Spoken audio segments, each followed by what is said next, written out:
আসরের নামাজের পরে বিকাল 5টা 40 মিনিটের সময় আমি বাসা থেকে গ্রামের বাড়ির উদ্দেশ্যে রওনা দিই। তো গ্রামের বাড়িতে গেলাম, ওখানে দুদিন থাকার পরে আমার চলে আসার কথা ছিল, বৃষ্টির কারণে আসতে পারি নাই। আমি গতকাল খুব ভোরে 8টা 12 মিনিটে আমি বাসার দরজায় এসেছি। এসে বাসার ওই চাবি দিয়ে লক করলাম। লক করার পরে প্রথমে আমার স্ত্রী চেষ্টা করছিল লক দিয়ে, যেহেতু ও প্রায় সময় করে, তো খুলতে যখন পারছে না, পরে আমাকে বলছেন যে তুমি একটু দেখো তো জ্যাম হয়ে গিয়েছে কি না। আমি দেখলাম, দেখে বুঝলাম যে না, আমার লক ঠিক আছে, কিন্তু ভিতর থেকে সিটকানি মারা আছে এটা ভিতর থেকে। তখন আমার ভিতরে একটা আতঙ্ক কাজ করছিল যে আমার ভিতর বাসায় কোনো একটা অঘটন ঘটেছে, হয় এটা চুরি ডাকাতি বা অন্য কিছু, এরকম আতঙ্ক কাজ করছিল। তখন আমি বাসার জমিদারগুলোকে ডাকলাম, ওনারা 6 ভাই জমিদাররা সবাই আসলে ওনাদেরকে বললাম, ওনারাও দেখলেন চেক টেক করে সব কিছু। তারপরে ওনারা সবাই এক জায়গায় বসলেন সিদ্ধান্ত কী দেবে ওটার জন্য। তো 2 ঘন্টা পরে আমাকে বললো যে আসলে আমরা লোকজন আনছি, বা দরজা ভাঙতে হবে।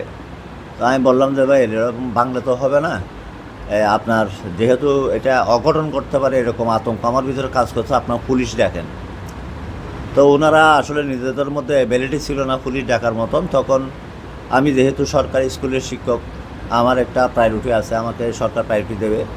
তো আমি 999-এ ফোন করে 5 থানার ওদের সাথে কথা বলে আমি পুলিশকে এনেছি। তো পুলিশের সামনে দরজাটা ভাঙা হলো এবং পুলিশেই ঢুকেছে প্রথমে এসআই নয়ন। তো বাসায় ঢুকে পুলিশই সব ভিডিও করছেন, নয়ন ভাই সব ভিডিও করছেন। করে দেখলেন যে আমার আলমিরা, আমার ওয়াইফের আলমিরা, আমার মেয়ের আলমিরা, স্যারের ওয়ার্ড্রপ সব কিছু একেবারে ভেঙে চুরে, মানে কাপড় চোপড় থেকে শুরু করে মানে আলমারিকে শূন্য করে ফেলেছে।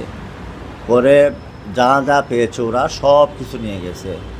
এখানে বলতে গেলে আমার স্ত্রীর কিছু স্বর্ণ অলঙ্কার, যেমন পরিমাণ আমার মনে হয় 15-16 লাখ টাকার মতন হবে স্বর্ণের পরিমাণ। 8 ভরি প্লাস হবে আনুমানিক, বলছি এটা আমি, 8 ভরি প্লাস হতে পারে, আরও বেশি হবে মনে হচ্ছে। যাই হোক, স্বর্ণের মধ্যে নেকলেস ছিল 2টা, গলার চেন ছিল 2টা, আংটি ছিল প্রায় 15টা পর্যন্ত।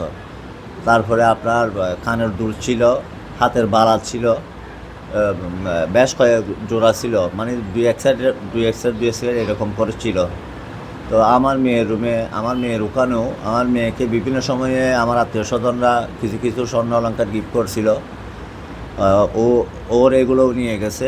ওর আলমারি ভেঙে ও কিছু ওর টাকা ছিল, আমার ছেলে মেয়ে দুজনের টাকাগুলো সব নিয়ে গেল। তা আমার এখানে হ্যাঁ, আমার এখানে 5,75,000 প্লাস, মানে 75,000-এর পরে 10-12,000 103 উঠছিল, 10-12,000 13,000 হবে আনুমানিক এরকম।